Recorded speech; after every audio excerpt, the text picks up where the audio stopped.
तो शुरुआत में हम वेनेसडे नाम की एक लड़की को देखते हैं जिसका आज स्कूल में पहला दिन था। इसकी हरकतों और पसंद नापसंद की वजह से ये कोई आम लड़की नहीं लगती थी। स्कूल में आकर जब वो अपने लॉकर को खोलती है तो वहाँ उसे उसका भाई बंधा हुआ मिलता है। वो जैसे ही अपने भाई को पकड़कर खोलने लगती है तो फौरन ही उसे कुछ ख्याल आने लगते हैं, जिसमें वो उन लड़कों को देखती है जिन्होंने उसके भाई को यहाँ बंद किया। वो यहाँ से उन लड़कों के पास जाती है उन्हें सबक सिखाने के लिए, जो पूल में तैरने की प्रैक्टिस कर रहे थे। वहाँ वो पूल में बहुत सारी मछलियों को छोड़ देती है जो काटती हैं। अब सारे बच्चे तो पूल से बाहर आ जाते हैं मगर एक बच्चा नहीं आ पाता और एक मछली उसकी टांग पर काट ले। उसकी हरकत के बाद स्कूल वाले उसे निकाल देते हैं। उसने पहली बार ऐसे नहीं किया था, बल्कि अब से पहले भी वो बहुत सारे स्कूल से निकाली जा चुकी थी। तो इसीलिए उसके माँ बाप उसे एक एकेडमी में ले जा रहे थे, क्योंकि वहाँ वेनेसडे जैसे बच्चे ही पढ़ते थे, मतलब कि जिनकी हरकतें सबसे हटके होती थी। और वो वहाँ जाना तो नहीं चाहती थी मगर मजबूरन उसे जाना ही पड़ता है। एकेडमी के पास वाले जंगल का सीन देखते हैं जहाँ एक शिकारी शिकार करने आया था। वो जंगल के काफी अंदर जाकर एक जगह पर बैठकर चाय पीने लगता है, मगर तभी कोई चीज अचानक से आकर उस पर हमला कर देती है और बड़ी बेरहमी से उसे मार देती है। वेनेसडे और उसके माँ बाप एकेडमी पहुंचकर वहाँ के प्रिंसिपल के पास जाते हैं। ये प्रिंसिपल भी वेनेसडे की तरह ही आउटकास्ट होती है। आउटकास्ट में जलपरी, वेयरवुल्व्स, वेम्पायर्स, चुड़ैल और ऐसे लोग शामिल थे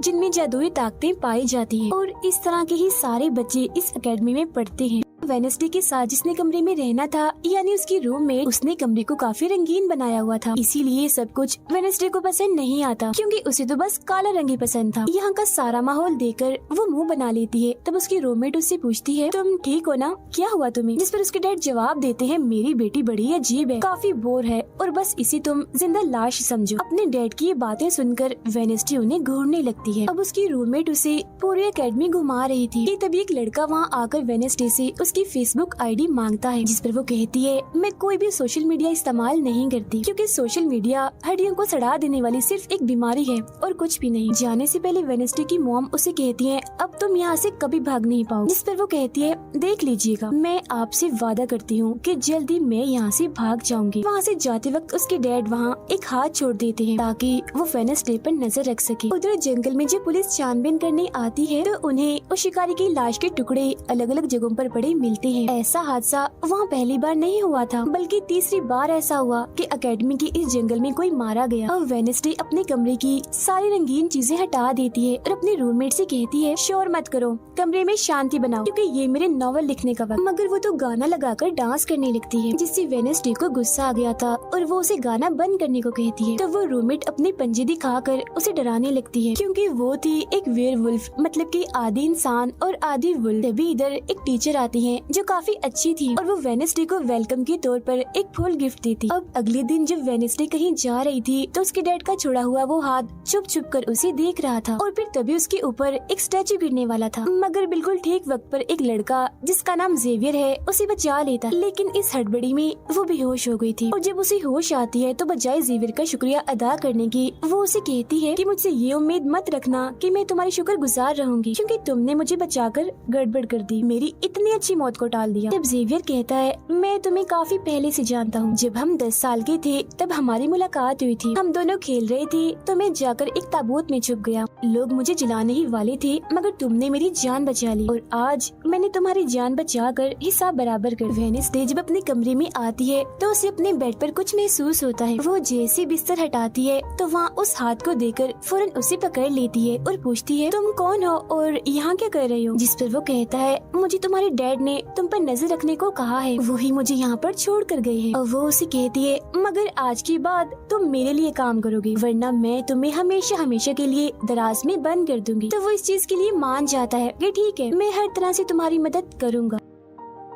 अगले दिन प्रिंसिपल वेनेसडे को एक दिमागी डॉक्टर के पास ले जाती है, क्योंकि उन्हें भी ऐसा महसूस हुआ था कि वेनेसडे का दिमागी तवाज़ुन कुछ ठीक नहीं है। मगर वो वहाँ कोई बहाना बनाकर हाथ की मदद से खिड़की खोलती है और वहाँ से भाग जाती। भागते हुए वो एक आदमी से टकरा जाती है, जिससे फौरन उसे ख्याल आता है, जिसमें वो देखती है कि इस आदमी का अभी एक्सीडेंट होने वाला है, जिसमें वो मर गया है बड़ी बेरहमी से। मगर वो इस बारे में उस आदमी को कुछ नहीं बताती, क्योंकि उसे खून खराबा बहुत पसंद। वो एक होटल में जाती है है जहाँ उसकी मुलाकात एक वेटर से होती है। वो काफी परेशान दिख रहा था क्योंकि उसकी कॉफी मशीन खराब हो गई। वेडनेसडे उसे कहती है, मैं तुम्हारी कॉफी मशीन ठीक कर सकती हूँ, लेकिन इसके बदले तुम्हें मुझे स्टेशन पर छोड़ना होगा, जिसके लिए वो मान भी जाता है और वेडनेसडे उसकी मशीन ठीक कर देती है। जिस पर वो कहता है, बस थोड़ा सा इंतजार करो, मेरी शिफ्ट खत्म होने वाली है, फिर हम चलते। अब वेडनेसडे जब वहाँ बैठी इंतजार कर रही थी कि तभी कोई शरारती लड़की आकर उसे परेशान करने लगती है, जिससे उसे गुस्सा आ गया था और वो उन लड़कों को अकेले ही काफी मारती है और अच्छा सबक सिखाती है। अब इतनी ही देर में उस वेटर के डैड जो एक पुलिस ऑफिसर थे वहाँ आ जाते हैं। तोड़फोड़ देखकर जब वो अपने बेटे से इस बारे में पूछते हैं तो वो कहता है, कुछ नहीं, बस वो लड़के कस्टमर्स को परेशान कर रहे थे तो इसने उन्हें अच्छा सबक सिखा दिया। तभी यहाँ अकेडमी की प्रिंसिपल भी आ जाती है, उनसे सॉरी बोलकर वेडनेसडे को यहाँ से ले जाती है। रास्ते में वो उस पर काफी गुस्सा करती है कि आखिर तुमने कैसे अकेडमी से भागने की कोशिश की। तभी उन्हें रास्ते में एक एक्सीडेंट हुआ नजर आता है जो उसी आदमी का था जिससे वेडनेसडे टकराई थी, जो देख प्रिंसिपल घबरा जाती है। कहती है, मेरी दुआ है ड्राइवर को कुछ ना हुआ हो। जिस पर वेडनेसडे कहती है, वो तो मर गया है और उसकी गर्दन भी टूट गई है। फिर अकेडमी में आने के बाद वेडनेसडे गिटार बजाने लगती है। वो काफी अच्छा बजा रही थी, जिसकी धुन प्रिंसिपल के साथ साथ काफी बच्चों को भी पसंद आती। रूममेट जब कमरे में आती है तो उसकी नजर हाथ पर पड़ती है, जिस बारे में वो वेडनेसडे से पूछती है कि ये क्या चीज है, जिस पर वो जवाब देती है कि ये हमारी एडम फैमिली का एक मेंबर है। अब हम एक अनजान लड़के को देखते हैं जो लाइब्रेरी में जाकर एक किताब से एक सफा फाड़ लेता है जिस पर एक तस्वीर बनी हुई। उधर हाथ वेटर के घर पहुंच जाता है, जिसे देख वो काफी डर गया था और उसे मारने लगता है। फिर हाथ उसे बैठने का इशारा करके उसे वेडनेसडे का नंबर देता है और उसे फोन करने का कहता है। फिर जब वेटर उसे कॉल करता है तो वो कहती है कि हमारी अकेडमी में एक त्योहार मनाया जाने वाला है जहाँ सभी बच्चे आएंगे, मैं वहाँ से भागने वाली हूँ और अगर तुम मुझे स्टेशन तक पहुँचा दोगे तो मैं तुम्हें काफी अच्छा इनाम दूंगी। जिस पर वो वेटर मान भी जाता है। जब वो त्योहार में जाती है तो देखती है कि प्रिंसिपल की नजर मुझ पर ही है, इसीलिए वो एक आदमी को पैसे देकर प्रिंसिपल का ध्यान भटकाने का कहती है। अब वेटर वहाँ आकर वेडनेसडे के जाने से पहले उसे उसके डैड का एक पुलिस रिकॉर्ड तोहफे में देता है जो उसने अपने डैड की फाइल्स में से चुराया था, क्योंकि उसके डैड एक पुलिस ऑफिसर जो थे। अब उस रिकॉर्ड को लेकर जैसे वो यहाँ से जाने लगती है तो तभी वो उस लड़के से टकरा जाती है जिसने बुक में से तस्वीर को फाड़ा था। टकराते ही वेडनेसडे को उस लड़के की मौत के ख्याल आने लगते हैं कि वो थोड़ी देर में मरने वाला है, जो बहुत ही भयानक थी। वो लड़का अब जंगल की तरफ जाने लगता है तो वेडनेसडे भी उसके पीछे जाती है और कहती है, रुक जाओ, जंगल में मत जाओ, तुम्हारी जान को खतरा है, तुम मर जाओगे। मगर तभी वो उसे अपने जादू से उड़ाकर पेड़ पर लगा देता है और कहता है, खतरा मुझे नहीं तुम्हें है, बल्कि तुम खुद ही खतरा हो और मैं सब लोगों को तुमसे बचा रहा हूँ। उस दिन स्टैचू को मैंने ही तुम्हारे ऊपर गिराया था। जिसके बाद वो उसे एक तस्वीर दिखाता है और कहता है, इस तस्वीर में तुम ही हो जिसे मेरी मॉम ने 25 साल पहले बनाया था और ये उस वक्त की बात है जब वो इस अकेडमी में पढ़ती थी। मरने से पहले उन्होंने कहा था कि इस लड़की यानी तुम्हें मुझे रोकना होगा, नहीं तो तुम इस अकेडमी के साथ साथ पूरी दुनिया को ही तबाह कर दोगी। वो बस वेडनेसडे को मारने ही वाला था कि तभी एक बड़ा सा मॉन्स्टर आकर उस पर हमला कर देता है और बड़ी ही बेरहमी से उसे मार देता है। इसके बाद हम वेडनेसडे को उसके कमरे में देखते हैं, क्योंकि उसने यहाँ से भागने के इरादे को खत्म कर दिया था, क्योंकि अब उसके दिमाग में बहुत सारे सवाल थे, जैसे कि मैं इस दुनिया के लिए खतरा कैसे हूँ, एक मॉन्स्टर ने आखिर मेरी जान क्यों बचाई, और साथ ही उसके डैड के खिलाफ पुलिस रिपोर्ट जिसमें उसके डैड के ऊपर एक कत्ल का इल्जाम था। अब अगले दिन पुलिस ऑफिसर वहाँ आते हैं, क्योंकि वेडनेसडे ने ये रिपोर्ट लिखवाई थी कि उस अनजान लड़के की मौत मैंने अपनी आंखों से होती हुई देखी जंगल में। मगर पुलिस को वहाँ ना कोई लाश मिलती है और ना ही कोई ठोस सबूत। तो वेडनेसडे से पूछते हैं कि आखिर तुम इतनी रात को जंगल में कर क्या रही थी, जिस पर वो कहती है, मैंने जंगल में उस लड़के को जाते हुए देखा था और जब मैंने उसका पीछा किया तो देखा कि एक मॉन्स्टर ने आकर उसे मार दिया है, जिसके बाद में बेहोश हो गई। तो फौरन प्रिंसिपल पुलिस ऑफिसर से कहती है, उस लड़के का कोई कत्ल नहीं हुआ, वो जिंदा है, बस यहाँ से भाग गया है, इसीलिए आपको वेडनेसडे की बातों का यकीन नहीं करना चाहिए। अक्सर इसे इस तरह के दौरे पड़ते रहते, हम इसका इलाज करवा रहे हैं, जल्दी ये ठीक हो जाएगी। फिर जब प्रिंसिपल वहाँ से जाती है तो वो ऑफिसर से कहती है कि जंगल में कोई तो है जो सबको मार रहा है और उसी ने उस लड़के को भी मारा है। मगर तभी वहाँ वो लड़का आ जाता है जो जिंदा था और बिल्कुल सही सलामत भी। अब अगले दिन जब वेडनेसडे को डॉक्टर के पास ले जाया जाता है तो वो उससे पूछती है कि क्या तुमने ये अफवाह इसलिए फैलाई कि सभी की तवज्जो तुम पर हो जाए। लाइफ, यानी कि तुमने उस लड़के की मौत होते हुए देखा। जिस पर वो कहती है, मैं जानती हूँ मैंने क्या देखा है, ओके, मुझे तुम्हें बताने की कोई जरूरत नहीं है। अगले दिन उसे पता चलता है कि उसी लड़के को बगैर किसी वजह से एकेडमी से निकाला जा रहा है, इसीलिए वो अपने साथी उस हाथ को उस लड़के के पीछे लगा देती है। अब प्रिंसिपल के कहने पर वेडनेसडे एक एक्टिविटी में हिस्सा लेती है, जिस मकसद के लिए वो क्लब ज्वाइन करती है, जहाँ उसके साथ सिर्फ एक ही लड़का था जिसके साथ उसकी दोस्ती हो जाती है। फिर जब हाथ उस लड़के के पीछे जाता है तो देखता है कि वो अपना रूप बदल रहा है, जहाँ पहले वो एक बुरा इंसान और फिर एकेडमी के प्रिंसिपल का रूप ले लेता है। जिसके बाद हाथ आकर ये सारी बात वेडनेसडे को बता देता है। अब जब क्लास शुरू होने वाली थी तो जेवियर उसे कहता है कि मेरी साथ वाली सीट खाली है तो तुम यहाँ बैठ जाओ, तो वो उसके साथ आकर बैठ जाती है। जेवियर यहाँ मकड़ी की तस्वीर बना रहा था और फिर अपने जादू से वो उसे जिंदा भी कर देता है, मगर एक ही झटके में वेडनेसडे उसे मार देती है और उसकी राख उड़ा देती है। अब एक लड़की जो काफी बदतमीज थी और विलन में थी, उसकी और वेडनेसडे के बीच काफी बहस हो जाती है, क्योंकि दोनों ही एक दूसरे से काफी चिढ़ती थी, एक दूसरे को जरा भी पसंद नहीं करती थी। फिर इसके बाद वेडनेसडे अपनी जगह अपनी रूममेट को उस क्लब में भेज देती है, जहाँ वो एक्टिविटी की प्रैक्टिस कर रही थी, और खुद वो अकेली ही चली जाती है एकेडमी की उस जंगल में मॉन्स्टर को ढूंढने के लिए। वेडनेसडे को वहाँ उस अनजान लड़की का टूटा हुआ चश्मा भी मिलता है, वही अनजान लड़का जिसे मॉन्स्टर को मारता हुआ इसने देखा था। और अब जैसे ही वो इस चश्मे को छूती है तो लाइब्रेरी में उसे वहाँ एक किताब भी दिखती है, तो वो उस किताब को खोजने लाइब्रेरी में चली जाती है, मगर उसे वहाँ उस तरह की कोई भी किताब नहीं मिलती। जिसके बाद वो चुपके से जेवियर के कमरे में चली जाती है, क्योंकि वो लड़का और जेवियर एक ही कमरे में रहती थी। वेडनेसडे और हाथ यहाँ पर उस किताब को ढूंढ रहे थे, मगर तभी यहाँ जेवियर आ जाता है, जिस वजह से वो बेड के नीचे छुप जाते हैं। तभी जेवियर के पास वो विलन लड़की भी आती है और उसे कहती है, तुम मुझसे क्यों नाराज हो, अच्छा गुस्सा छोड़ो, सुलह कर लो। जिस पर वो मना कर देता है। अब उसके इनकार पर विलन लड़की को लगने लगता है कि ये सब वो वेडनेसडे की वजह से कर रहा है, इसीलिए वो कहती है कि कल मैं वेडनेसडे समेत तुम्हारे सभी साथियों की कश्तियों की धज्जियां उड़ाने वाली हूँ। बेड के नीचे छुपे वेडनेसडे और हाथ भी उसकी ये बात सुन लेते। कमरे में वापस आने के बाद वेडनेसडे अपने रूममेट से कहती है कि कल जो कश्तियों की रेस होने वाली है मैं भी उसमें हिस्सा लूँ, और कुछ भी हो जाए उस घमंडी लड़की यानी विलन को मैं हरा कर ही रहूंगी। अब अगले दिन जब रेस शुरू होती है तो बताया जाता है कि इस मुकाबले का कोई भी असूल कानून नहीं है, जो भी टीम सबसे पहले गुफा में जाकर झंडे को लाएगी वही टीम जीत जाएगी। जिसके फौरन बाद गेम शुरू हो जाती है और विलन भी अपनी चालें चलना शुरू कर देती। वो अपने एक जलपरी साथी की मदद से एक टीम की कश्ती को तुड़वा देती है, जिससे वो पूरी टीम पानी में गिर जाती है। मगर फिर जब वो जलपरी वेडनेसडे की कश्ती की तरफ आ रही थी तो हाथ उससे पहले ही जाल फेंककर उसे जाल में फंसा लेता है। अब किनारे तक सिर्फ 3 ही टीम्स पहुँच पाती है, और जब सारे लोग झंडा लेने अंदर जाते हैं तो रूममेट अपने पंजों से जोकर टीम की कश्ती में छेद कर देती है। फिर सभी के साथ वेडनेसडे जब झंडा लेकर आ रही थी तो उसे ख्याल आता, जिसमें वो अपने ही जैसी एक लड़की को देखती है जिसके हाथ में किताब थी। होश में आने पर झंडा लेकर वो वापिस से कश्ती में चली जाती है। जोकर्स की कश्ती तो छेद होने की वजह से वहीं पर ही डूब जाती है, जबकि जलपरी दोबारा से वेडनेसडे की कश्ती पर हमला करने लगती है, मगर हाथ पानी में जाकर जलपरी को जोर से मुक्का मार। अब वेडनेसडे अपनी कश्ती से बहुत सारे तीर निकाल कर विलन की कश्ती में छेद कर देती है, जिससे उसकी कश्ती डूब जाती है और वेडनेसडे की टीम इस रेस को जीत जाती है। अब ये 4 साल में पहली बार हुआ था जब उस विलन को किसी ने हराया था, इसीलिए आज वो गुस्से में आग बगोला हुई।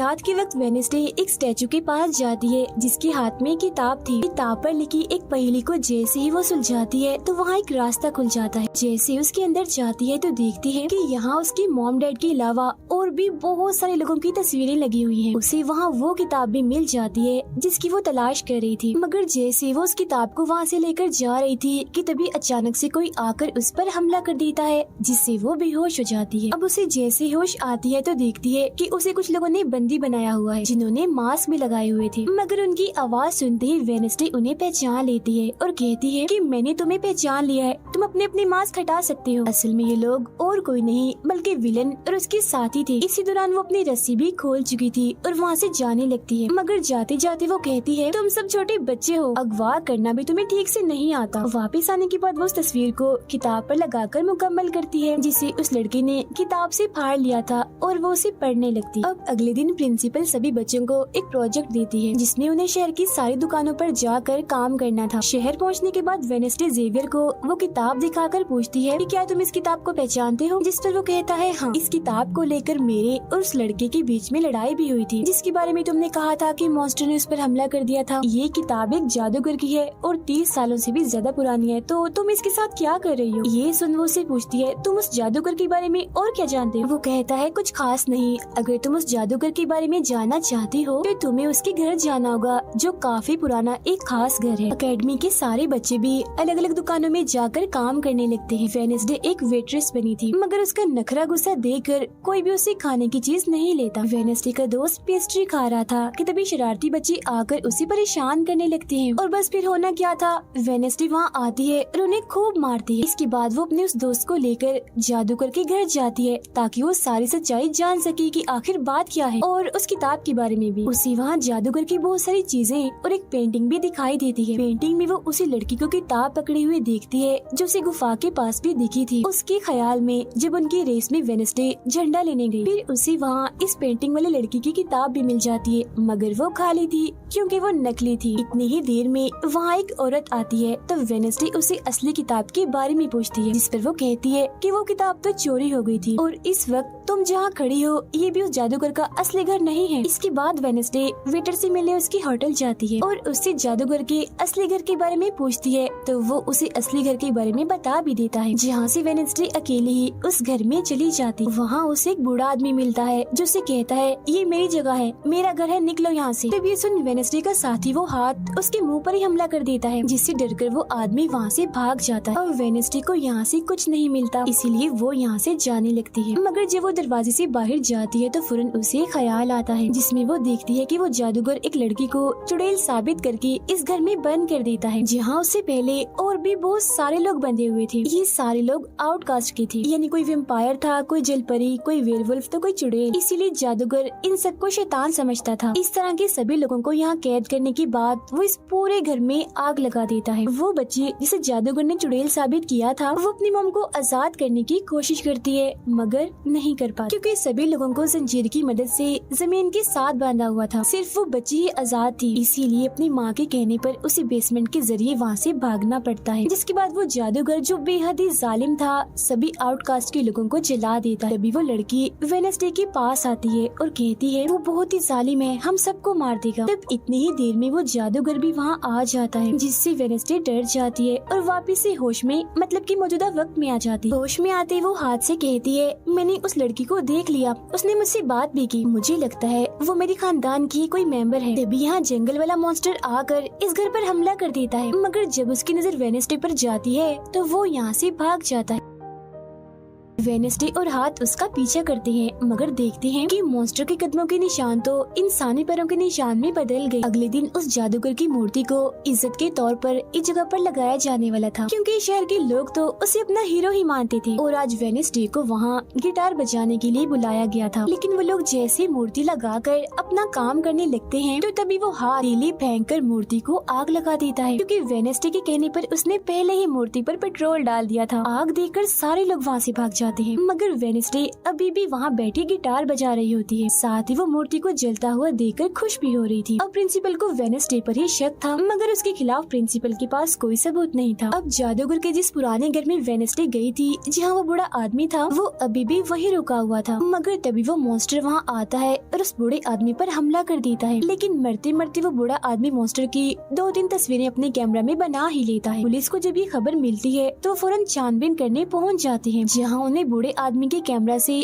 मॉन्स्टर की तस्वीर भी मिल जाती है। अगले दिन हाथ मुर्दा घर जाकर वहाँ लगी कैमरा पर कोई चीज लगा देता है ताकि जो वो करे उसे कोई ना देख सके। फिर वो दरवाजा खोलता है तो वेडनेसडे अंदर आती है। वो यहाँ दरअसल उस बूढ़े आदमी के जख्मों को देखने आई थी जिसे उस मॉन्स्टर ने मारा था। वो बूढ़े आदमी की लाश को देखकर सारा डेटा अपने पास रिकॉर्ड कर लेती है जबकि हाथ उसकी एक फाइल बनाने में लग जाता है। तभी वहाँ डॉक्टर और पुलिस ऑफिसर भी आ जाते हैं। तब छुपने के लिए वेडनेसडे एक बॉक्स मिस हो जाती है। फिर जब डॉक्टर उस बॉक्स को खुला हुआ देखते हैं तो फौरन उसे चेक करते हैं, मगर जब वेडनेसडे को उसमें पड़ा हुआ देखते हैं तो उन्हें लगता है कि ये भी एक लाश है, इसीलिए वो उस बॉक्स को बंद करके वहाँ से चले जाते हैं। मगर फिर जब हाथ उसे वहाँ से लेने आता है तो वो कहती है, अच्छा तंग मत करो प्लीज, थोड़ी देर और सोने दो, बड़ा मजा आ रहा है। फिर इसके बाद वो अपनी छानबीन से ये पता लगवा लेती है कि वो मॉन्स्टर असल में जिस्म के हिस्सों को इकट्ठा कर रहा है। फिर अगले दिन जब वो अकेडमी जाती है तो उसे जेवियर की गर्दन पर किसी के पंजों के निशान दिखते हैं। अब हम जेवियर को एक केबिन से बाहर आता हुआ देखते हैं और क्योंकि वेडनेसडे को उसके जख्मों पर पहले से ही शक था तो वो भी उसका पीछा करते करते वहाँ आ गई थी। उसे वहाँ पर बहुत सारी मॉन्स्टर की ड्राइंग्स और तस्वीरें दिखती हैं। एक तो तस्वीर को लेकर जैसी वो वहाँ से जाने लगती है तो तभी जेवियर उसे देख लेता है और जाने से रोक देता है, मगर वेडनेसडे उसका ध्यान भटकाने के लिए उसे बस एक ही बात कह देती है कि क्या तुम आज रात होने वाली डांस पार्टी में मेरे साथ चलोगे। जिसके बाद वो जेवियर की बनाई मॉन्स्टर की ड्राइंग्स ले जाकर पुलिस ऑफिसर को दे देती है, जिस पर वो कहते हैं इससे हम किसी को भी नहीं पकड़ सकते, कोई ठोस सबूत लेकर आओ। अब वेडनेसडे अपनी सारी रिसर्च को अपने दोस्त के सामने रख देती है ताकि वो उसकी मदद कर सके। उनमें से एक ड्राइंग को देखकर उसका दोस्त कहता है कि मैं इस जगह के बारे में जानता हूँ, जिसके बाद वो वेडनेसडे को उस जगह पर ले जाता है जो एक गुफा थी, जिसके अंदर जाकर उन्हें बहुत सारी हड्डियाँ और एक हथकड़ी भी मिलती है। थोड़ा छानबीन करने पर उसे वहाँ एक नोकदार बड़ा सा नाखून भी मिलता है, जिसे वो अपने पास रख लेती है। जिसके बाद वो जेवियर के पेंटिंग वाले केबिन में जाती है और डस्टबिन से एक कपड़ा जिस पर खून लगा हुआ था उसे निकाल कर अपने पास रख लेती। फिर जैसी वो वहाँ से जाने लगती है तो तभी वहाँ जेवियर आ जाता है और उसे पूछता है, तुम यहाँ मेरे केबिन में क्या कर रही हो। उसकी बात डालकर वो उसे पूछती है, ये जो चोट तुम्हारी गर्दन पर है ये तुम्हें कैसे लगी। तब वो बताता है कि पिछले कुछ दिनों से ये मॉन्स्टर मेरे सपनों में आ रहा है, इसीलिए मैं इसकी ड्राइंग्स बनाता हूँ, मगर एक दिन मैंने अपने जादू पर से कंट्रोल खो दिया और ड्राइंग के अंदर से मॉन्स्टर की पंजे ने निकल कर मुझे नोच लिया। लेकिन अब क्योंकि वेडनेसडे उस पर शक कर रही थी इसीलिए वो उस पर काफी गुस्सा करता है और फौरन उसे यहाँ से जाने का कहता है। अब वेडनेसडे वो खून लगा कपड़ा और नाखून जाकर पुलिस ऑफिसर को दे देती है और कहती है, ये लो ठोस सबूत और बेशक डीएनए टेस्ट करवा लो, मेरे ख्याल से इतना सबूत काफी होगा, है ना। वो अपने दोस्त के पास जाती है और कहती है कि डांस पार्टी में जाने के लिए हमारे साथ कोई नहीं है, तो हम ऐसा करते हैं डांस पार्टी में नहीं जाते बल्कि गुफा में जाकर मॉन्स्टर को ढूंढते। जिसके बाद रात को वेडनेसडे अपने दोस्त के साथ जंगल में जाने की तैयारी कर रही थी, मगर तभी उसके दरवाजे पर वेटर तैयार होकर आता है क्योंकि हाथ ने उसे वेडनेसडे की तरफ से डांस पार्टी में चलने की दावत भेजी थी। अब क्योंकि वेटर काफी खुश था तो वेडनेसडे उसका दिल तोड़ना नहीं चाहती थी, इसीलिए वो अपने गुफा में जाने वाले प्लान को खत्म करके वेटर के साथ पार्टी में जाने का फैसला करती है। जब वेडनेसडे वहाँ से जाने लगती है तो उसका दोस्त वहाँ आता है तो वो उसे कहती है, आई एम सॉरी मैं पार्टी में जा रही हूँ, हम ऐसा करते हैं कल गुफा में जाएंगे। लेकिन उसका दोस्त बगैर बताए अकेला ही उस गुफा में चला जाता है। उधर पार्टी में सारे लोग आकर काफी एंजॉय कर रहे थे। सब लोग अपने अपने साथी को लेकर पार्टी में आए हुए थे, जहाँ जेवियर अपने साथ उस विलन लड़की को लाया था। लेकिन जब वेडनेसडे वेटर के साथ वहाँ आती है तो उन दोनों को साथ देखकर जेवियर जलने लगता है। जब सब लोग डांस कर रहे थे तो वेडनेसडे की डांस करने के स्टाइल से सारे लोग काफी हैरान रह जाते हैं क्योंकि वो काफी अजीब तरह से ही डांस कर रही थी। उधर जंगल में वेडनेसडे का दोस्त भी पहुँच गया था और छुपकर मॉन्स्टर की आने का इंतजार कर रहा था, मगर तभी वहाँ कोई आता है और उस गुफा में धमाका करके भाग जाता है। जेवियर लगातार उन दोनों को देखकर जल रहा था, इसीलिए वो विलन लड़की से कहता है कि तुम अपना लॉकेट उतारो और अपने जेल परी से मेरे लिए मदद मांगो ताकि मैं वेडनेसडे को भूल जाऊं। जो सुन विलन लड़की भड़क जाती है और उसे कहती है कि तुम तो पहले ये कहते फिर रहे थे कि मैंने अपने जेल परी से तुम्हें अपने काबू में किया है और अब तुम्हें किसी को बुलाने के लिए मेरी ही मदद चाहिए। तभी बाहर शरारती लड़कों का ग्रुप टैंकर लेकर आता है और डांसिंग क्लब के पंप में वो बड़ा सा पाइप लगा देते हैं और फिर तभी अचानक उस पार्टी में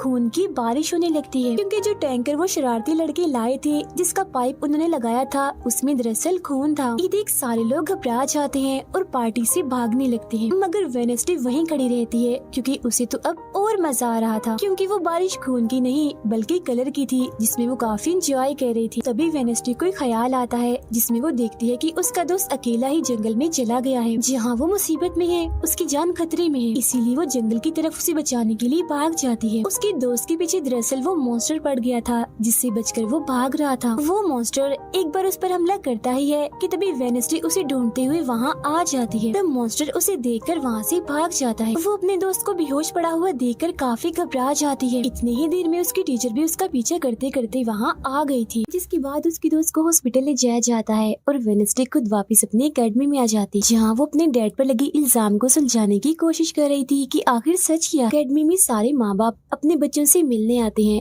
क्योंकि आज मीटिंग थी। प्रिंसिपल सबको बताती है कि वेडनेसडे की दोस्त की हालत में सुधार हो रहा है, कुछ दिन के बाद ठीक होकर वो वापस आ जाएगा। मगर दूर खड़ी वेडनेसडे अपने रूममेट को बताती है कि ये झूठ है, वो तो कोमा में है बेचारा। तभी यहाँ दोनों के माँ बाप आ जाते हैं और ये उनसे मिलने चली जाती। वेडनेसडे अपने मॉम डैड को बताती है कि जब से आपने मुझे यहाँ छोड़ा है मेरे ऊपर बहुत सारे हमले हुए हैं। अब इन सभी को अपनी अपनी फैमिली से मिलता हुआ दूर खड़ी जेवियर और विलन लड़की देख रहे हैं क्योंकि उनकी मॉम डैड आज भी नहीं आए। अब विलन लड़की सुधर गई होती है, साथ ही उसकी जेवियर के साथ दोस्ती भी हो गई थी, तो अब से हम उसे जेवियर की दोस्त कहें। तब इतनी ही देर में उसकी मॉम भी इधर आ जाती है, जिसे देखकर वो काफी हैरान थी। वेडनेसडे के माँ बाप प्रिंसिपल से मिलते हैं तो वो कहती है कि वेडनेसडे काफी अजीब तरह से सबसे पेश आती है, इसे डॉक्टर के पास ले जाए इलाज करवाने के लिए। अब इससे पहले वहाँ उसके माँ बाप कुछ कहते फौरन वो बोल पड़ती है कि रुकिए जरा डैड, मैं आपसे कुछ पूछना चाहती हूँ। ये देखिए एक लड़का जिसका नाम गैरेट है, इसकी कत्ल का इल्जाम आपके सर पर क्यों है और ये कौन था? तो वेडनेसडे की मॉम उसे कुछ भी बताने से इनकार कर देती है, तो वो अपनी मॉम को ये कहकर यहाँ से चली जाती है कि मत बताइए, बाकी सबूत मैं खुद ढूंढ लूँ। वो सीधा जाती है हॉस्पिटल अपने दोस्त से मिलने, जहाँ उसका ख्याल वेडनेसडे का साथी हाथ रख रहा था। अब पता चलता है कि डॉक्टर ने अपनी जान ले ली है और ये डॉक्टर वही था जिसके मुर्दा खाने से वेडनेसडे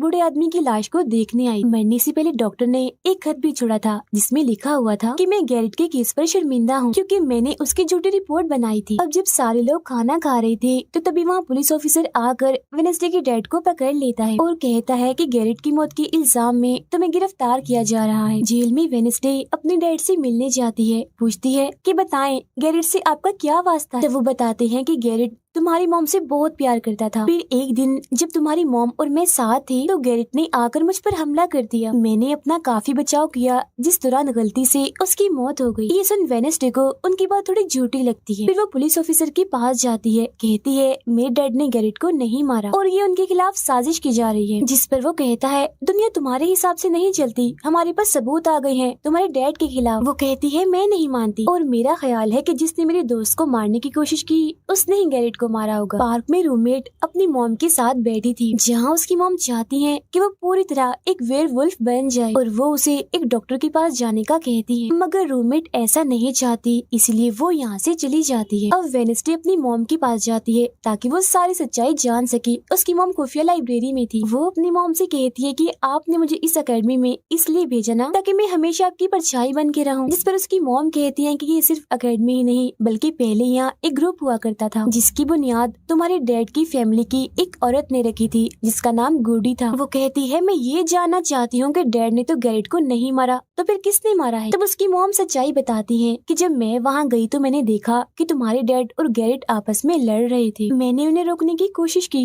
मगर गैरेट तुम्हारे डैड को काफी बुरी तरह से मार रहा था। मैंने फौरन तलवार उठा ली और फिर जैसे गैरेट मेरे पास आने लगा तो तलवार उसके आर पार हो गई और वो मारा गया। मगर तुम्हारे डैड ने मेरी जान बचाने के लिए तलवार मुझसे ले ली ताकि सारा इल्जाम उन पर आ जाए। वेडनेसडे कहती है मगर मुझे पता चला था कि जब गैरेट मरा तो उसके मुंह से झाग निकल रही थी। ऐसा तो सिर्फ तब होता है जब किसी ने जहर लिया हो। अब सच पता करने का सिर्फ एक ही रास्ता है, गैरेट की कब्र को खोदना। जिसके बाद वो अपनी मॉम के साथ मिलकर गैरेट की कब्र को खोद देती है और वहाँ से उसकी एक उंगली ले लेती है। मगर तभी इधर पुलिस आकर उन दोनों माँ बेटी को गिरफ्तार कर लेती है। जेल में वेडनेसडे गैरेट की उंगली अपने मॉम डैड को दिखाती है, कहती है कि उसकी मौत जहर से हुई थी। मगर जैसे उसके हाथ इस उंगली पर लगते हैं उसे फौरन एक ख्याल आता है जिसमें वो देखती है कि गैरेट के डैड ने उसे जहर दिया था ताकि वो इस पूरे अकेडमी के लोगों को मार डाले। मगर जब उसकी लड़ाई वेडनेसडे के डैड से हुई तो जहर की बोतल टूट गई जिससे सारा जहर गैरेट के अंदर चला गया, जिसका मतलब साफ था कि उसने वो वेडनेसडे के डैड को ही नहीं बल्कि पूरी अकेडमी को ही खत्म करने आया था। जेल से रिहा होने के बाद वेडनेसडे और उसकी मॉम मेयर के पास जाती है, कहती है आपने गैरेट की मौत के सच को छुपाया, उसकी मौत जहर से हुई थी न कि तलवार से और ये बात साबित भी हो गई है। जो सुन मेयर सब कुछ सच बता देता है जिसके बाद वेडनेसडे के डैड को भी रिहा कर दिया जाता है। अब वेडनेसडे अपनी मॉम को बताती है कि मुझे बहुत ख्याल आते हैं, जिस पर उसकी मॉम कहती है कि ये खासियत हमारे खानदान में है, ख्याल सबको आते हैं, अगर ख्याल हमारे कंट्रोल में ना रहे तो ये हमें पागल बना सकते हैं, इसीलिए हमारे खानदान के पुराने लोग आकर हमें आसान रास्ता बताते हैं और ट्रेनिंग देते हैं। तो वेडनेसडे फौरन बोलती है जैसे गुडी एडम्स जिसके बारे में आपने बताया था कि वो मेरे डैड के खानदान की है, जिस पर उसकी मॉम कहती है कि मुझे नहीं पता, बहरहाल तुम होशियार रहना, क्योंकि गुडी एडम्स बदला चाहती थी जिसके चक्कर में वो खुद भी नहीं बच पाई। फिर सबके माँ बाप अपने अपने बच्चों से मिलकर जा रहे थे। रूममेट अपनी मॉम को कहती है, आप फिक्र मत करना, जब मुझे वेयरवुल्फ बनना होगा मैं बन जाऊँ। जाने से पहले वेडनेसडे की मॉम उसे वही किताब देती है जो अक्सर प्रिंसिपल के पास हुआ करती थी। वो किताब लेकर वेडनेसडे प्रिंसिपल के पास जाती है, कहती है कि उस अनजान लड़की को आपने मारा था, मैंने देखा था, जिसके बारे में मैंने कहा था कि उसे मॉन्स्टर ने मारा है, क्योंकि वो आप ही हो जो खुद को बदल बदल कर लोगों को मार रही हो। मैं ये बात अब पुलिस को बता दूंगी। जिस पर प्रिंसिपल कहती है, नहीं,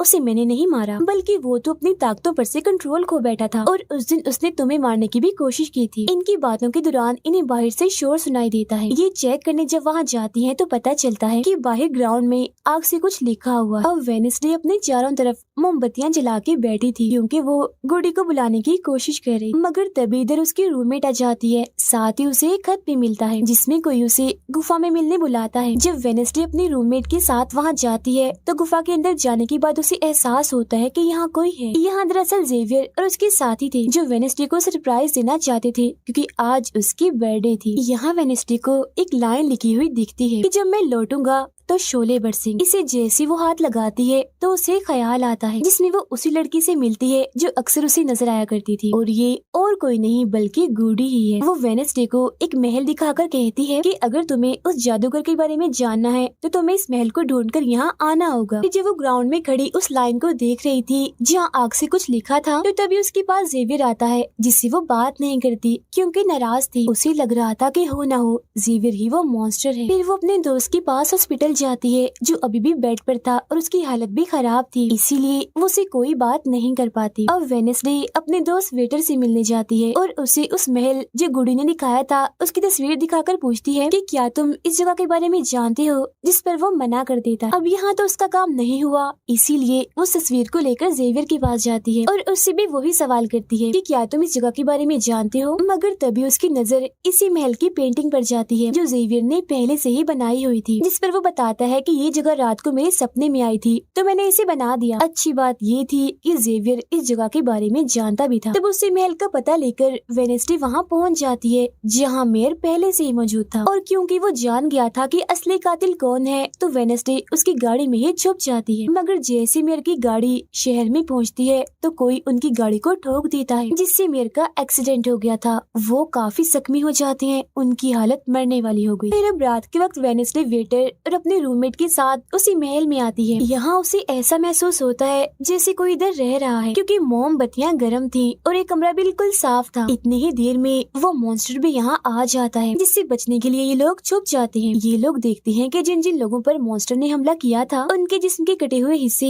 यहाँ पर पड़े हुए हैं। अब वेडनेसडे अपने दोस्तों को मॉन्स्टर से बचाना चाहती थी, इसीलिए वो उन्हें यहाँ से ले जाती है। ये वेटर के घर जाते हैं जहाँ जैसे उसकी डैड आते हैं तो वेडनेसडे उन्हें कहती है कि मैं आपको कुछ दिखाना चाहती हूँ, क्योंकि वो पुलिस ऑफिसर जो थे वो जब उन्हें महल में ले जाती है तो वहाँ पर कुछ भी नहीं था, मतलब जिस्म के कटे हुए हिस्से जो पहले यहाँ पर रखे हुए थे अब वो वहाँ पर नहीं पड़े थे, जिससे पुलिस ऑफिसर को गुस्सा आ जाता है और वो कहते हैं कि आज के बाद तुम मेरे बेटे से नहीं मिलोगी। अब जब वेडनेसडे एकेडमी आती है तो वहाँ उसे प्रिंसिपल मिलती है जो कहती है कि तुम्हें मैंने कहीं भी जाने से मना किया था मगर तुमने मेरी बात ना मानकर अच्छा नहीं किया। जिस पर वो जवाब देती है, मैं सच का पता लगवाने गई थी इसीलिए मैं माफी नहीं मांगूंगी, मैंने कुछ गलत नहीं किया है। जिसके बाद वो प्रिंसिपल को एक पेंटिंग भी दिखाती है जिसमें वो जादूगर था और वेडनेसडे खुद थी। बताती है कि इसीलिए वो अनजान लड़का मुझे मारना चाहता था क्योंकि उसे लग रहा था कि एकेडमी के लिए मैं खतरा हूँ, मगर खतरा दुश्मन कातिल तो कोई और ही है, जबकि मैं तो इस एकेडमी और सबको बचाना चाह रही हूँ तो मुझे एक मौका मिलना चाहिए। प्रिंसिपल कहती है, नहीं तुम कहीं नहीं जाओगी, आगे से ऐसी कोई भी गलती की तो मैं तुम्हें एकेडमी से निकाल दूंगी। और वहाँ से वो ये कहकर चली जाती है। वो जब अपने कमरे में वापस आती है तो देखती है कि रूममेट अपना सामान पैक कर रही है क्योंकि वो यहाँ से जा रही है। वो गुस्से में वेडनेसडे से कहती है कि तुम्हें सिर्फ अपना काम में निकलवाना आता है, फिर चाहे इसके लिए तुम्हारे दोस्तों की जान क्यों न चली जाए, आज वो अजीब सा मॉन्स्टर हमें भी मार देता। जिसके बाद वो यहाँ से चली जाती है। अब वेडनेसडे बिल्कुल अकेली रह गई थी, इसीलिए कमरे में एक जगह बैठकर वो उस बॉक्स को देखने लगती है जो वो जादूगर के महल से चुरा कर लाई थी। उसे बॉक्स के नीचे एक खत मिलता है जिसमें वेडनेसडे की अपनी ही बहुत सारी तस्वीरें होती हैं, जो देख वो कहती है मेरी एडम्स फैमिली, जादूगर, मॉन्स्टर और मैं शायद किसी न किसी तरीके से जुड़े हुए हैं। और जब ये बात मेयर को पता चली तो किसी ने उनका मुंह बंद कर दिया, मगर मैं चुप नहीं बैठूंगी और तुम जो कोई भी हो मैं तुम्हें ढूंढ लूंगी, देखना। अब मेयर की मौत हो गई थी और जब उन्हें दफनाया जा रहा था तो वेनेसडे वहाँ आती है और सोचने लगती है कि कातिल यहाँ आए लोगों में से ही कोई है, मगर तभी उसे जंगल में कोई दिखता है। वो पीछे करती है तो पता चलता है कि और कोई नहीं बल्कि उसका अंकल है। अंकल बताते हैं कि मेरे ऊपर चोरी का इल्जाम है तो कुछ वक्त के लिए मुझे छुप के रहना होगा। तब वेनेसडे उन्हें एक केबिन में छुपा देती है और मॉन्स्टर की तस्वीर दिखाकर पूछती है कि आप इसके बारे में कुछ जानते हैं, जिस पर वो कहते हैं मैं ज्यादा कुछ तो नहीं जानता, अगर तुम्हें इसके बारे में जानना है तो तुम्हें खुफिया लाइब्रेरी में जाना होगा। वहाँ एक तिजोरी में डायरी है जिसमें इस मॉन्स्टर के बारे में सब लिखा है। आधी रात को वेनेसडे उस लाइब्रेरी में जाती है जहाँ जेवियर पहले से ही मौजूद था। तब ये उसे कहती है जहाँ जहाँ मॉन्स्टर से हमला हुआ है वहाँ तुम पाए गए हो तो हो ना हो मॉन्स्टर तुम ही हो, मगर वो उसकी बात को अनसुनी करके यहाँ से चला जाता है। तभी इधर उसके अंकल आते हैं। ये मिलकर डायरी को ढूंढ लेते हैं जिसमें इस मॉन्स्टर के बारे में सब कुछ लिखा था कि ये मॉन्स्टर किसी के कंट्रोल में भी आ सकता है और फिर बस ये अपने मालिक के कहने पर ही काम करता है। रात के वक्त वो अपने साथी हाथ को कहती है कि मैं वेटर से मिलने जा रही हूँ, तब तक तू मेरी डायरी का ख्याल रखना। कि जब वेटर के साथ गुफा के अंदर जाती है तो देखती है कि यहाँ उसने गुफा को सजाया हुआ है क्योंकि वो उसे शादी के लिए पूछने वाला था। वापिस आकर वेनेसडे देखती है कि उसके कमरे का सारा सामान इधर उधर बिखरा पड़ा है और उसकी डायरी कोई चुरा कर यहाँ से ले गया है। फिर जैसे वो अपने साथी हाथ को देखती है तो घबरा जाती है क्योंकि उसकी हथेली में किसी ने चाकू आर पार कर दिया था और अब उसमें जान नहीं थी, वो मर गया था। फिर वो हाथ को लेकर जल्दी से अपने अंकल के पास आती है और दुखी होती हुई कहती है प्लीज अंकल कैसे भी करके हाथ को जिंदा कर दीजिए। तब अंकल बार बार बिजली के झटके उसे देते हैं जिससे वो जिंदा हो जाता है। वो उसे पूछती है अच्छा तुम पर हमला किसने किया था, जिस पर इशारों से वो बताता है कि मैंने नहीं देखा क्योंकि हमला पीछे से हुआ था। जिस पर वेनेसडे गुस्से से भर जाती है, कहती है चाहे कुछ भी हो जाए मैं उसे नहीं छोड़ूंगी, वो जो भी है। और वो प्रिंसिपल को आकर कहती है किसी ने मेरे कमरे में तोड़फोड़ कर दी है, साथ ही कोई उस डायरी को भी चुरा कर ले गया है। वो कहती है वो डायरी तो खुफिया लाइब्रेरी में थी तो तुम्हारे पास कैसी आई, तुम ऐसी हरकतें मत करो कि एकेडमी को बंद करना पड़े, ऐसा मैं होने नहीं दूंगी। फिर जब वेनेसडे वहाँ से जा रही थी तो तभी उसके पास उसके साथी आते हैं और उसे जानकारी देते हैं कि गैरेट जिसकी मौत का इल्जाम तुम्हारे डैड पर था उसकी मॉम को किसी ने डुबोकर मारा था और मरने से पहले उनकी सारी प्रॉपर्टी एक डॉक्टर ने हथिया ली थी। डॉक्टर नाम सुनकर वेनेसडे को दिमागी डॉक्टर पर शक होता है, इसीलिए वो सीधा उनके पास जाती है। कहती है कि मैं जानती हूँ आपके अंदर गैरेट की मॉम की आत्मा है जो सबसे अपनी मौत का बदला लेना चाहती है, अब बस कर दो तुम्हारा खेल खत्म हुआ। जिसके बाद वो यहाँ से चली जाती है। ये सारी बातें सुन डॉक्टर को जरा भी समझ नहीं आती कि क्या बोल रही थी, इसीलिए वो फौरन प्रिंसिपल को कॉल करती है। कहती है वेनेसडे आई थी, उसका बर्ताव काफी अजीब था, उल्टी उल्टी बातें कर रही थी वो। अब तभी यहाँ मॉन्स्टर आ जाता है जो डॉक्टर पर हमला करके उन्हें मार देता है। अब डॉक्टर तो मर गई थी, इसीलिए वेनेसडे की शक की सुई अब जेवियर पर आ जाती है, इसीलिए वो उससे मिलने उसके कैबिन में जाती है। यहाँ उसे मरे हुए लोगों का सामान भी मिलता है जिससे उसका शक और पक्का हो जाता है। अब तभी इधर पुलिस भी आकर जेवियर को पकड़ लेती है क्योंकि पुलिस को यहाँ पर वेनेसडे ने ही बुलाया था। अब जब वेनेसडे कमरे में आती है तो उसकी रूममेट वापस आ गई थी। कहती है तुम्हारा और मेरा कोई ताल्लुक है, मैं तुम्हारे साथ रहना चाहती हूँ, मैंने तुम्हें और हाथ को बहुत याद किया। फिर इसके बाद वेनेसडे वेटर के पास जाती है जहाँ उसे फिर से कुछ ख्याल आने लगते हैं जिनमें वो देखती है कि मॉन्स्टर और कोई नहीं बल्कि वेटर ही है जिसे वो पसंद करती है। मगर फिलहाल वो उसे कुछ नहीं कहती, उसे एक जगह पर लाती है और फिर कहती है कि जेवियर को तो फंसाया जा रहा है जबकि असली मॉन्स्टर तो तुम ही हो, मगर वो इसके लिए बार बार मना करता है। तभी यहाँ वेनेसडे के सारे दोस्त भी आ जाते हैं और वेटर को पकड़कर कुर्सी से बांध देते हैं। अब वेनेसडे उस पर जुल्म करना चाहती है मगर उसके दोस्त ऐसा करना नहीं चाहते, इसीलिए वो यहाँ से चले जाते हैं। फिर जैसे ही वो वेटर को मारने के लिए आगे बढ़ती है कि तभी वेटर के डैड पुलिस ऑफिसर यहाँ आ जाते हैं और वेनेसडे को गिरफ्तार कर लेते हैं। हालांकि वो उन्हें कहती भी है कि असली कातिल आपका बेटा है, वही मॉन्स्टर है ये, मगर वो उसकी एक नहीं सुनते। फिर जब वो यहाँ से जा रही थी तो वेटर उसके पास आता है, कहता है कैसा लगा हारना, अभी तो और भी बहुत कुछ होना बाकी है बच्चों। जिसके बाद प्रिंसिपल भी वेनेसडे को कह देती है कि तुमने सारी हदें पार कर दी, इसीलिए तुम्हें एकेडमी से निकाला जा रहा है। लेकिन अभी भी वो बार बार एक ही बात कह रही थी कि वेटर ही असली मॉन्स्टर है, मगर फिर भी वो उसकी एक नहीं सुनती और जाने का कहती है। तब आखिरी बार वेडनेसडे जेवियर से मिलने जाती है जो जेल में बंद था और उससे नाराज भी था क्योंकि वेडनेसडे ने ही उसे पुलिस के हवाले किया था। हालांकि वो उसे बताती भी है कि मॉन्स्टर वेटर है और उसने मेरे जरिए तुम्हें फंसाया है। वो उसकी एक नहीं सुनता, कह देता है कि सारी मुसीबत की जड़ तुम हो, अगर तुम ये एकेडमी छोड़ के चली जाओगी तो कुछ भी गलत नहीं होगा। ये बात सुनने के बाद वो एक सेकंड भी नहीं रुकती और यहाँ से चली जाती है। वो अपने कमरे में आकर अपना सारा सामान पैक करती है, जिसके बाद वो सभी से आखिरी मुलाकात करती है। सबसे आखिर में वो अपने दोस्त से मिलने हॉस्पिटल में जाती है, कहती है मैं तो जा रही हूँ, तुम अपना ख्याल रखना और हाँ बाहर मत निकलना, बाहर मॉन्स्टर हो सकता है। और उस दिन गुफा में धमाका करने वाला और कोई नहीं बल्कि प्रिंसिपल ही थी, जिस पर वो कहता है नहीं, धमाका करने वाले के जूते लाल थे, जबकि प्रिंसिपल कभी भी लाल जूते नहीं पहनती। ये बात सुनकर वेडनेसडे को पता चल जाता है कि असली कातिल कौन है। वो अपनी उसी टीचर के पास जाती है जिसे सब पसंद करते थे और कहती है बाकी लोग तो बिला वजह मारे गए हैं, जबकि असली कातिल तो तुम ही हो। तुमने ही वेटर को अपने कंट्रोल में करके उसे मॉन्स्टर बनाया और धीरे धीरे उसे अपना गुलाम बना लिया, अपने इशारों पर नचाकर लोगों को उसके जरिए मरवाया। तभी यहाँ वेटर भी आ जाता है, जिसे वो टीचर कहती है जल्दी करो, वेडनेसडे को मार दो। लेकिन दरअसल ये वेटर नहीं थी बल्कि प्रिंसिपल थी जो रूप बदल कर यहाँ पर आई थी। और अब टीचर प्रिंसिपल के गले में जहर का इंजेक्शन घुसा देती है, जिससे प्रिंसिपल बेचारी मारी जाती है। फिर वो वेडनेसडे को भी बांध कर जादूगर की गुफा में ले आती है। गुफा में आकर वेडनेसडे को पता चल जाता है कि जिन मरे हुए लोगों के जिस्म के हिस्सों को इकट्ठा किया गया था वो दरअसल जादूगर को दोबारा से जिंदा करने के लिए किए गए थे। तभी यहाँ टीचर जो असली विलन थी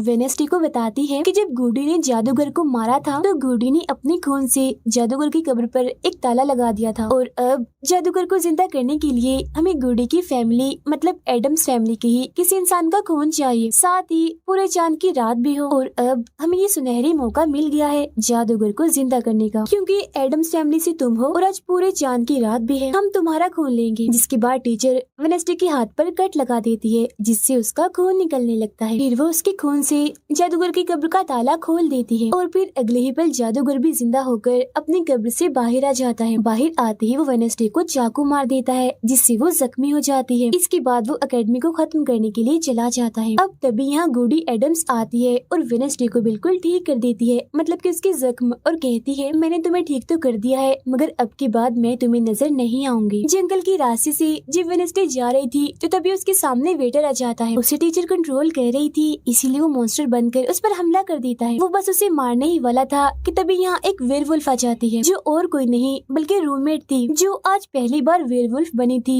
वो भी सिर्फ वेडनेसडे को बचाने के लिए। यहाँ वेयरवुल्फ और मॉन्स्टर के बीच काफी खतरनाक लड़ाई होती है, जिसमें वेयरवुल्फ मॉन्स्टर पर भारी पड़ रही थी और उसे काफी मारती है, अच्छा मजा चखाती है। इसके बाद वेडनेसडे जादूगर से लड़ने उसे रोकने के लिए एकेडमी में आ जाती है, जहाँ वेडनेसडे को बचाने के लिए जेवियर पहुँच जाता है। अब जैसे जादूगर जेवियर को मारने वाला था तो तभी सामने वेडनेसडे आ गई थी और वो बेचारी खुद जख्मी हो जाती है, मगर फिर भी वो जेवियर को कहती है कि तुम यहाँ से जाओ और बाकी एकेडमी वालों को बाहर निकालो, क्योंकि ये हम जैसे आउटकास्ट के लोगों को नहीं छोड़ेगा। जिसके बाद वो फिर से खड़ी हो जाती है, उसकी हाथ में तलवार भी थी, जिसकी मदद से वो जादूगर से लड़ती है, मगर जादूगर काफी ताकतवर था, इसीलिए वो उसके सामने नहीं टिक पाती। वो बस उसे मारने ही वाला था कि तभी इधर जेवियर की दोस्त आकर जादूगर का ध्यान भटका देती है, जिस दौरान मौका देकर वेडनेसडे उठती है और तलवार के एक टुकड़े को जादूगर के दिल के आर पार कर देती है, क्योंकि ऐसा उसे गुडी एडम्स ने करने को कहा था। जहाँ जादूगर एक बार फिर से मर जाता है और उन्हें उसका जिस्म जलने लगता है और राख बनकर उड़ जाता है। जादूगर के मरते ही यहाँ वो टीचर आ जाती है, जिसके हाथ में गन थी, जिसे वो वेडनेसडे पर तान देती है क्योंकि वो उसे मारना चाहती है। मगर तभी यहाँ वेडनेसडे का दोस्त भी आ गया था, जिसके पास बहुत सारी मधुमक्खियाँ थी। वो उन सभी मधुमक्खियों को